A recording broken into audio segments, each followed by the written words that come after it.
Exercise 9 exercise 9 question number 6। Question number 6 में कहा गया है कि let us prove that the quadrilateral form by joining mid points of consecutive sides of square is a square. तो मेरे पास एक वर्ग है, मान लेते हैं वर्ग का नाम है ए बी सी डी। अब इसके जो सारे साइड्स हैं इनके मिड पॉइंट्स को अगर मैं जोड़ दूं तो जो नया क्वाड्रिलेटरल या फिर चतुर्भुज बन रहा है वो भी स्क्वायर या वर्ग होगा, ये हमें प्रमाणित करना है। तो मान लेते हैं कि ए बी भुजा की मध्य बिंदु जो है वो है P, BC का मध्य बिंदु जो है वो है Q, DC या CD जो है उसका मध्य बिंदु है R और AD इसका मध्य बिंदु है S। तो हमें क्या करना है, पहले इन चारों को जोड़ देना है। तो P पॉइंट को Q के साथ जोड़ दीजिए तभी क्वाड्रिलेटरल बनेगा। Q पॉइंट को R के साथ जोड़ दीजिए। आपको पेंसिल से करना है, आप लोगों को साफ साफ दिखे इसीलिए मैं पेन यूज कर रही हूँ। आप लोगों को पेंसिल से ही क्लास कॉपी में करनी है। तो S को R के साथ जोड़ दीजिए और P को S के साथ जोड़ दीजिए। तो पहले जो जो हमने किया है वो कर लेते हैं।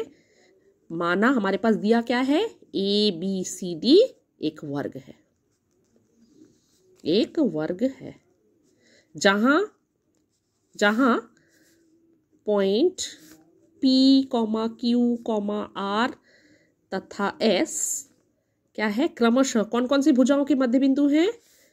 तो P जो है वो AB की मध्य बिंदु है, AB की मध्य बिंदु है, Q जो है BC की मध्य बिंदु है और R जो है वो DC का मध्य बिंदु है और S जो है वो AD का मध्य बिंदु है। तो वही मैंने लिखा है कि ये तो चारों पॉइंट्स है वो कौन कौन से साइड्स के मध्य बिंदु हैं वो मैंने यहाँ पर मेंशन कर दी है। ओके, अब प्रमाणित क्या करना है, प्रमाणित करना है कि ये जो है नया जो चतुर्भुज बना है PQRS वो भी क्या है, आपका वर्ग है। प्रमाणित करना है, प्रमाणित क्या करना है, PQRS जो है वो क्या है, वर्ग है। तो प्रमाणित तभी करेंगे जब इनको ज्वाइन करेंगे। तो ज्वाइन तो ऑलरेडी हम लोग कर चुके हैं। तो रचना में क्या होगा, पॉइंट P, Q, ठीक है, P, Q, फिर देखिए Q, R, फिर R, S तथा P, S को जोड़ा गया है। तभी जाकर ये क्वाड्रिलेटरल जो PQRS बनेगा। क्या हो गया, अब देखिए आप लोगों को त्रिभुज APS, त्रिभुज APS यानी ये वाला त्रिभुज और त्रिभुज PBQ, त्रिभुज PBQ, ये दोनों त्रिभुज आपको दिख रहा है। तो प्रमाण में हम लोग पहले करते हैं। हमें क्या क्या दिखा, त्रिभुज APS तथा त्रिभुज PBQ, इन दोनों में क्या क्या कॉमन है थोड़ा देख लेते हैं। पहला, ये ऑलरेडी मेंशन है कि ABCD वर्ग है। अगर वो वर्ग है तो ऑब्वियसली ये वाला एंगल जो है 90 डिग्री का होगा, तो ये एंगल भी 90 डिग्री का होगा। तो ये दोनों एंगल्स जो है इनको हम लोग लिख लेते हैं। Angle PAS equals to angle PBQ equals to 90 degree, ये हमें मिला। फिर ऑलरेडी मेंशन है कि P जो है वो AB का क्या है, मध्य बिंदु है।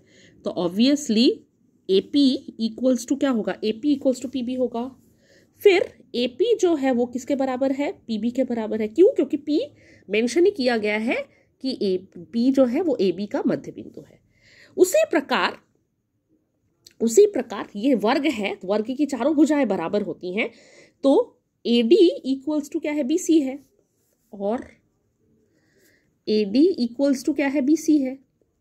तो S जो है वो AD का मध्य बिंदु है और Q जो है वो क्या है, आपका BC का मध्य बिंदु है। तो मैं हाफ ऑफ AD चूंकि BC के बराबर है तो हाफ ऑफ AD जो है वो BC, वो क्या है, हाफ ऑफ BC के बराबर होगा। अब हाफ ऑफ BC मतलब क्या है, BC का आधा टुकड़ा। तो BC के आधे टुकड़े को हम लोग BQ कह सकते हैं, तो BC के आधे टुकड़े को BQ कह सकते हैं और AD के आधे टुकड़े को AS कह सकते हैं। तो हाफ AD को मैं लिख सकती हूँ कि वो AS के बराबर है और हाफ BC को मैं लिख सकती हूँ BQ के बराबर है। तो यानी कि ये वाला जो है AS भुजा जो है वो किसके बराबर है, BQ भुजा। अब देखिए ये दोनों त्रिभुज ऐसे हैं जिसका ये वाला साइड इस साइड के बराबर है, ये वाला साइड इस साइड के बराबर है, और बीच वाला एंगल तो खैर 90 डिग्री होने के कारण वो बराबर ही है। तो यानी ये SAS नियम से ये दोनों त्रिभुज क्या है, सर्वांग सम होंगे। तो उसी को हम लोग यहाँ पर लिख लेंगे। तो त्रिभुज APS सर्वांग सम है त्रिभुज PBQ के किस नियम से, SAS। अगर ये SAS नियम से सर्वांग सम है तो त्रिभुज की तीसरी वाली भुजा यानी PS वो PQ के बराबर हो जाएगी। तो वहीं पर हम लोग को मिल गया कि PS जो है वो बराबर हो जाएगी किसके, PQ के। इसको क्या कहते हैं, corresponding parts of congruent triangle. उसको मैंने शॉर्ट में CPCT लिखा है। अब देखिए तो उसी प्रकार, अब इसको करने की जरूरत नहीं है, लेकिन हम लोग दिखा सकते हैं कि PBQ और त्रिभुज QCR ये दोनों भी सर्वांग सम होंगे। कैसे, थोड़ा वर्बली आपको बता देती हूँ, फिर आप लोगों को लिखने की जरूरत नहीं है। ऑब्वियसली Q जो है BC का मध्य बिंदु है, तो BQ की लंबाई जो है वही BC की लंबाई होगी। ये एंगल भी क्या है आपका 90 डिग्री है। हमें पता है स्क्वायर और रेक्टेंगल में जो चारों कोणिक जो बिंदुओं पर जो एंगल्स बनते हैं वो 90 डिग्री का है, तो ये भी है। और फिर देखिए DC और AB ये दोनों भी स्क्वायर अगर है तो ये दोनों बराबर है, बराबर है तो इसका आधा DC का आधा यानी RC जो है वो PB के बराबर होगा। तो यानी फिर से देखिए ये दोनों त्रिभुज जो है ये भी सर्वांग सम है। ये दोनों अगर सर्वांग सम है तो ये PQ की लंबाई जो है वो किसके बराबर होगी, QR के बराबर होगी। फिर अगर मैं QR और SD को लूंगी फिर से ये भी दोनों सर्वांग सम प्रूफ हो जाएंगी, तो QR क्या हो जाएगी, SR के बराबर हो जाएगी। तो उसी प्रकार हम लोग प्रमाण कर सकते हैं। देखिए पहले इन दोनों त्रिभुजों को लेते हैं। त्रिभुज PBQ जो है वो सर्वांग सम है किसके, त्रिभुज RCQ के, RCQ। तो यहां से अगर ये है तो क्या होगा, तो PQ किसके बराबर हो जाएगी, PQ बराबर हो जाएगी QR के। फिर देखिए ये दोनों त्रिभुज जो है इन दोनों त्रिभुजों को भी ये भी सर्वांग सम होंगे। त्रिभुज RCQ जो है वो सर्वांग सम होगा किस त्रिभुज के, इस त्रिभुज के, त्रिभुज RDS। तो ऐसे में क्या होगा, QR जो है वो किसके बराबर हो जाएगा, SR के बराबर हो जाएगा। तो देयरफॉर क्या होगा, QR बराबर हो जाएगा SR के।